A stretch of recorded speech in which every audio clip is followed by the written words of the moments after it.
여러분 반갑습니다. 여러분의 반도체 오빠 철회장입니다. 비가 보슬보슬 내리고 있네요. 오늘 또 봄비는 아니고 여름비인데 비가 내리다 보니까 좀 나은 것 같습니다. 누가 그럴 거예요. 우리는 비 안 오는데 아는데 저는 비 오는 동네에 있습니다. 참고하시기 바랍니다. 날이 무척 더웠어요. 덥다 보니까 참 힘들더라고. 응? 예전에는 겨울이 참 싫었는데 지금은 겨울이 그립네. 보니까 사람이 막 간사한 것 같아요. 더울 때는 추운 게 그립고 또 추울 때는 더운 게 그립니다. 주식투자도 마찬가지야. 막 한참 오르면은 그 횡보할 때, 주가 하락할 때가 그립고, 막 횡보하고 주가 빠지면은 상승할 때가 그립고, 그렇다라는 거지. 왔다 갔다 하는 거예요. 보면은. 응? 왔다 갔다 합니다. 뭐가 좋은지는 모르겠어. 여러분들이 판단하십시오. 하여튼 오르는 날도 있고 떨어지는 날도 있어요. 너무 일일비하지 마십시오. 떨어지면 떨어지는 대로, 오르면 오르는 대로 가다 보면 좋은 일이 오는 거겠지. 요즘 조심할 게 뭐냐? 요즘 비투를 많이 하는 것 같아요. 비투.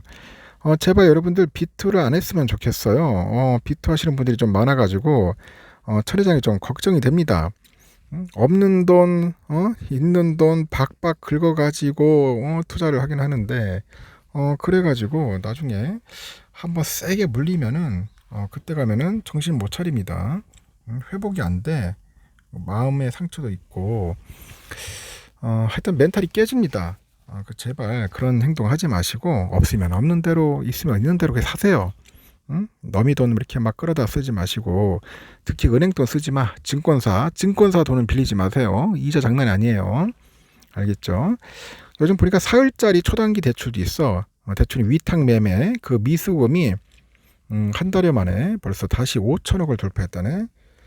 코스피 지수가 2,600선을 넘는 등 그 증시가 이제 막 살아나고 있어요. 살아나면서 개인들이 단기간 내 주가가 상승할 거다, 이런 확신 때문에 그런지 적극적인 투자에 나서는 것으로 풀이됩니다. 금투협에 따르니까 증권사죠. 위탁 매매 미수금 지난 16일 보니까 5,288억이야. 5,288억 원을 찍게 됐고, 한 달 전에 4,509억 원이었던 것과 비교를 해보니까 780원이죠. 연초는 1,837원과 비교하면은 120% 넘게 급증을 합니다. 120% 넘게 급증을 했고요. 미수금은 지난달 25일 5,437억을 기록한 후에 감소세를 보이면서 한 4천억 원대에 머무르다 보니까 지난주 크게 늘어났어요. 이렇게 위탁 매매 미수금이란 것은 본인의 계좌에 들어있는 그 예탁금을 초과한 미규모죠. 그 규모로서 거래한 미수거래 중 상환되지 않은 금액이에요. 상환되지 않은 금액이고, 이 미수거래는 3거래일 안에 돈을 갚지 않으면 주식이 강제 처분됩니다. 이는 이자를 내면서 만기를 연장할 수 있는 신용대출과 구분이 되는 겁니다. 그러니까 3거래일 안에 빨리 돈을 갚아야 돼. 근데 돈을 못 갚을 때가 있어요. 이때는 말 그대로 강제로 팔리는 거야, 자기 주식이. 이렇게 미수거래의 증가는 단기간 내 주가가 좀 더 오를 것이다, 그런 기대감에 투자자들이 이제 거래를 늘린 것으로 풀이됩니다.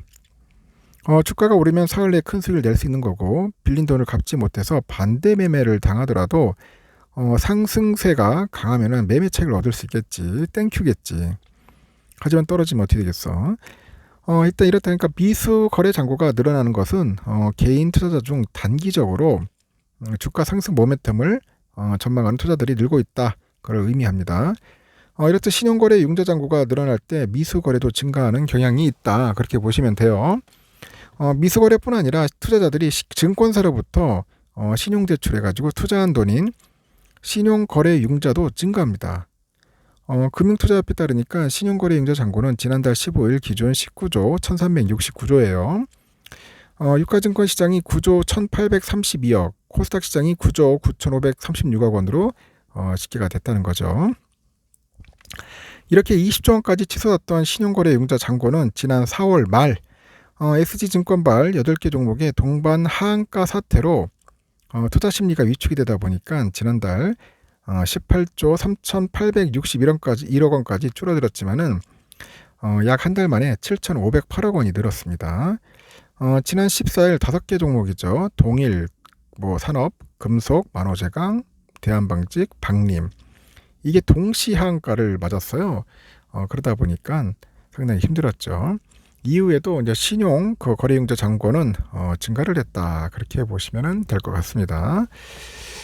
미수금 증가에 따라 반대 매매도 증가를 해요. 하루 평균 400억 원대를 기록 중인데 위탁 매매 미수금 대비 실제 반대 매매 금액은 4월 일평균 177억에서 5월 489억, 6월에는 457억 이렇게 늘어납니다. 야, 미수금도 겁내 늘어나네. 이렇게 이제 미수 거래의 증가는 증시의 낙폭을 키우는 원인이 될 수 있어요. 증시가 조정을 받을 시 3거래일 안에 돈을 갚지 못하면은 미수 불량이 이제 매물로 나오는 반대 매매가 급증할 수 있기 때문이다.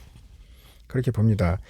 실제로 지난주 증시가 조정을 받다 보니까 반대 매매 금액이 16일 기준 484억까지 늘어났어. 484억까지. 이 3거래일 안에 돈을 갚지 못해서 반대 매매가 이루어지면은 증권사는 결국 어떻게 하겠어요, 여러분? 하한가로 주문을 내버린다. 하한가. 그 미수거래가 증가하는 상황에 주가 상승이 꺾이면은 시장의 물량이 대량으로 나와요. 그 주가 변동성이 커질 수 있습니다. 이어서 변동성이 커지면은 실적이나 그 펀더멘털과 관련 없이 수급 때문에 팔아야 하는 물량이 늘어나죠. 그 증시에 결국 악영향을 미친다. 그럽니다. 그래서 여러분 절대로 그 B2 이거 쓰지 마세요. 신용 융자 이런 거 하지 마. 왜 자꾸 그런 걸 해가지고 힘들게 사냐는 거죠. 어렵게 살려고 하지 말고 그냥 여러분 하는 대로 열심히 해요. 열심히 하고 안 사도 돼. 막 오른다고 해가지고 포모 현상 그런 거 가질 필요 없어. 오를 때도 있고 또 떨어질 때도 있고 그래요. 왔다 갔다 합니다. 항상 오르는 게 아니잖아. 네? 항상 오르는 게 아닙니다. 그래서 여러분들 거기 내서 너무 신경 쓰지 마시고 절대로 남의 거 부러워할 필요도 없어요. 부러우면 지는 거냐? 부러우면 지는 겁니다. 부러울 거 없습니다. 그냥 내 거만 꾸준하게 하다 보면은 좋은 일이 생깁니다. 천 회장 이야기를 좀 귀담아 들어주시고 그렇게 해주세요. 떨어질 때만 사도 돼. 오를 때 살 필요 없어요. 아니면은 뭐 오를 때 사면 오를 때 사셔도 되고 뭐 불탁이냐 물탁이냐 뭐가 정답이냐 뭐 정답이 어디 있겠어. 응? 그 기업과 그 주식에 대해서 내가 확신이 생기고 오래 갈 거 가면은 꾸준히 모으는 게 정답인 거죠. 하여튼 여러분 자신감 잃지 마시고 부러워할 필요도 없고 내가 갈 길을 그냥 뚜벅이처럼 가세요. 하나씩 모아 가시라고. 한 주씩 한 주씩. 삼성뿐이 아니야. 좋아하는 ETF 있으면 ETF 하세요. 요즘 보니까 뭐 월배당 주는 게 있대. 솔 같은 거. 요번에 타이거 나왔더라고요. 또 미국 배당 미국 배당 다우존스인가? 하여튼 그런 게 있어요. 그런 ETF들이 매달 월배당도 주고 그런 것도 모아가든지 그런 거 모아할 때는 연금계좌로 모아가세요. 그래서 하나씩 모아가다 보면은 100주, 1000주, 만주리 늘어나가는 겁니다. 뚜벅이처럼 가시는 게 좋습니다. 자꾸 사고팔고 하지 마세요. 그거 별로 도움이 안 되더라고요. 알겠죠? 하여튼 여러분 큰 실수, 실패 안 봤으면 좋겠습니다. 여기까지 하겠습니다.